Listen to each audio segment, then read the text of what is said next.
Сайн байцгаана уу та бүхэндээ уур амьсгалын өөрчлөлт боловсон зохицох гэдэг хичээлийн дор уур амьсгалын өөрчлөлтийн онолын ойлголт, байгалийн хүрээлэн, нийгмийн эдийн засгийн хууль эрх зүйн макро микродыг шийдлүүдийг Монгол улсын онцлогтой тохируулахаар хүрээлэн буй орчны инженерийн дээр сүрэн бэлтгэж байна. Уур амьсгалын өөрчлөлт нь дэлхийн радиатив тэнцвэр алдагдаад гадаргын температур нэмэгдэх физик процесс бөгөөд гол хөдөлгөгч нь хүний гаралтай хүлэмжийн хий юм аа.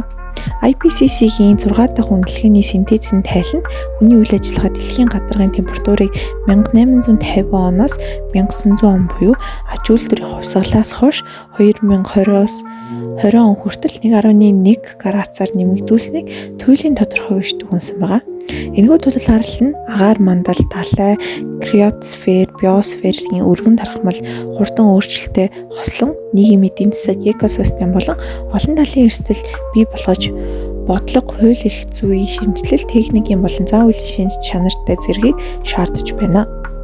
За юуны өмнө бид нар хүлэмжийн эффект гэдгийг тайлбарлах хэрэгтэй баг. За энэ нь агаар мандлын хийнүүд буюу CO2, CH4, NO2, усны ур, озон, гадаргаас засрах инфраволн цацрагыг дэлхий шингээж аваад доод агаар мандалд агаарын температурын амьдрал тохиромжтой түвшинд барьж байдаг байгалийн үзэгдэл юм аа. Хүний гаралтай хүлэмжийн ялгаруул хүний агуулмжийн нэмэгдэд энэхүү дулаан хучлаг буюу дэлхийн хөнжил маань зузаараад гарах дулааны урсгал буурч радиатив форсинг буюу эерэг болж дулаар л хурцдаг байгаа. За энэхүү мэдээллийг та бүхэн Climate Go, MIT Climate Portal тайлангаас олж унших боломжтой юм аа. Энгийн энергийг тэнцвэрийн загваруудыг нэг давхар хүлэмжийн загвар дээр CO2-ыг коэффициентээр мөн 2 дахин нэмэгддэг гэж ерөөхдөө тооцоол гарсан байдаг. За бидний хувьд хамгийн чухал яригдах сэдэв бол агаар мандал байгаа. За агаар мандал нь хүлэмжийн өсөлттэй уялдуулан туйлширсан халал, даатар бороо, ган гачиг, шуурганы давтамж, эрчим хүч буюу бус нутгуудад нэмэгдэж байгаа. За энэ нь одоо шинжлэх ухааны нөлөөллөөр эсвэл World Weather Attribution гэх одоо нэгдсэн үндэсний томоохон байгууллагуудаас хүний нөлөөллийг статистик ба загварчлал тооцоолоод халуун давалгааны магадлал хэдэн 10 дахин нэмэгдсэнийг тогтооход байгаа. Орчин үеийн судалгаагаар орон нутгийн personalized мессежүүдийг иргэд болон бэлэн байдлын 2 дахь нэмэгдүүлж Nature Human Behavior буюу томоохон туршилтуудыг харуулсан билээ. Усан мандлын тухайд авч үзвэл далайн ертөнцийн илүүдэл буюу дулааны 90%-ийг нь ус шингээж хүний ялгаруулсан CO2 буюу хүлэмжийн 20-30%-ийг нь авснаар дулаараа л хүчишэлт мөн давхаргын ялгаралт хүчил төрөгчийн агуулмж буурах зэрэг биогеохимийн шинэ нөхцөлд ингээд шилжээд байгаа. За дараах судалгаануудаас далайн дулааны давалгаа, давтамж, үргэлжлэл эрчим нэмэгдэж байгаа. За мөн AMOC буюу сулрах магадaltaй мөс хайлтыг ингээд хавсарч дэлхийн далайн түвшин буюу 2014 оноос 23 онд жил дунджаар 4.77 м-ээр өссөн байгааг дэлхийн дулаар буюу нэгдсэн үндэсний цаг уурс судалгааны хүрээлэнгээс мөн түнжил NASA-гийн далай түвшин буюу Sea Level Projection Tool 2150 хүртэлх бүс нутгуудыг проекцийг үзүүлж сценар судалгааг гаргаж ирсэн байгаа. За биосферийн түвшинд авч үзвэл дэлхийн үнэлгээ буюу 2019 онд гарсан судалгаанаар хүний нөлөөлөл дулаар л газар ашиглалт бохирдлоос шалтгаалсан биологийн олон янз байдлын системчлэн доройцсон нотлогдсон. За мөн 1907 оноос хойш газрын гадарга буюу 75%, далайн 66% нь болохоор өөрчлөгдсөн байгаа. За дулаалал нь 2-3 градус хүртэл уртсах эрсдэл мэддэг зөссөн байгаль суурилсан шийдлүүд буюу ой нөхөн сэргээл, намгарах газрыг сэргээн босгол мөн хотын ногоон дэд бүтсэн уур амьсгалын буурал ба дасан зохицох зэрэг ахиулж олон талын буюу өр өгөөж бий болгодгийг дэлхийн хүрээлэн буй орчин буюу дэлхийн дулааллалт тэмцэх газраас мэдээллийг баримтууд нь баталдаг бахны. Нийгмийн эдийн засгийн ба гамшигын эрсдэл гэдэг сэдвийн дор ярих гэж бодлоо. За эдийн засгийн онол нүүрс төрөгчийн нийгмийн өртөг буюу нэмэлт 1 тонн CO2 ялгарл авчрах ирээдүйн хор хохирлыг өнөөгийн мөнгөн үнээр цэгнэх үйл ажиллагаа юм аа. За энэ нь 2023 онд шинжилэл бага хөнгөлтийн хувь ашиглан илүү өндөр утгын зөвлөмж төсөв, худалдаа авалт, зохицуулалт, сүүдрийн үн зэрэг хэлбэрээр ашиглахыг тэмцэн. За нөгөө талаасаа SCC арга зүйд эрсдэл, хуваарлал, зах зээлийн олон алдааг тусгах шаардлагатай гэсэн шүүмжлүүд ч гэсэн бий байдаг. Гамшигын эрсдэлийг урьдчилан экстрем үзүүлэлтийг атрибутлаад хурдан шинжилгээ бодит цагийн шийдвэр гаргахад нь туслах хэрэгтэй. За мөн өгөгдөл тулгуурсан сэргийн босголтын эрсдлийг бууруулах чиглүүлэх буюу суурь болгон шинжилгээг дэлхийн энэ бүгдийг болохоор WMO хамтарч тайлан санал гаргаад байгаа. За Адер борооны физик талаас нь Клаперн буюу 7%-аар дүрм халсан агаар ууршилт чийг барих чадвар үүсгийг улмаар экстрем борооны явц илүү нойтон ойр давтамжтай болохыг тооцоолол гаргаж ирсэн байгаа. За хууль эрх зүйн хүрээнд бид нэр хамгийн түрүүнд Парис хэлэлцээрийг ярих хэрэгтэй. За 2015 Парис хэлэлцээр дэлхийн дулаалыг 2-оос доош буюу 1.5 хичээх буюу урт хугацааны зорилтыг тогтоосон. Үндэсний тодорхойлсон хувь нэмэр буюу NDC-ийн таазангүй загвар нь хуульчлан бүх улсыг 5 жил тутам прогрессо хийхийг шаардсан. Буюу бид нар энд 1.5-д барихын тулд ямар нэгэн үйл ажиллагаа зохион байгуулах ёстой.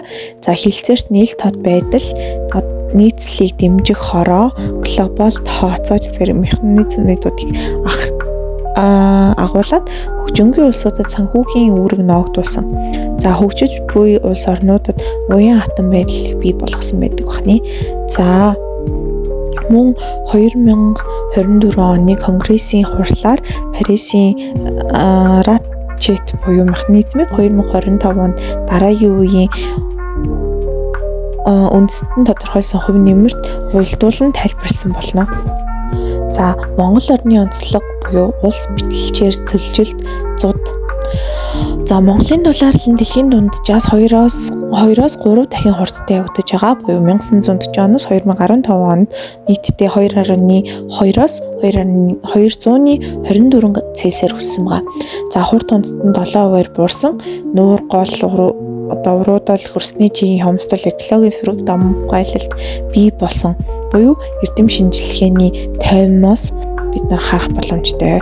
За цөлжилт бэлчээрийн дааз хэтрэл, уул уурхай, дарамт хавцсан, эсний шуурга давтамжтай нууруудыг талбай багасгал өргөн хүрээтэй болгосон.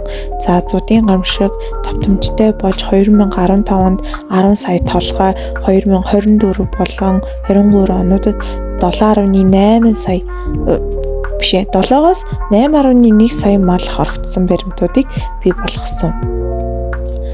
За усны нөөцийн системд менежмент нь манай Монгол улсад маш сул бэлчээрийн хит малалгаа экосистемийн горим шилжилт үүсгээд усан мандлыг өгөөжийг багасгаж байгаа.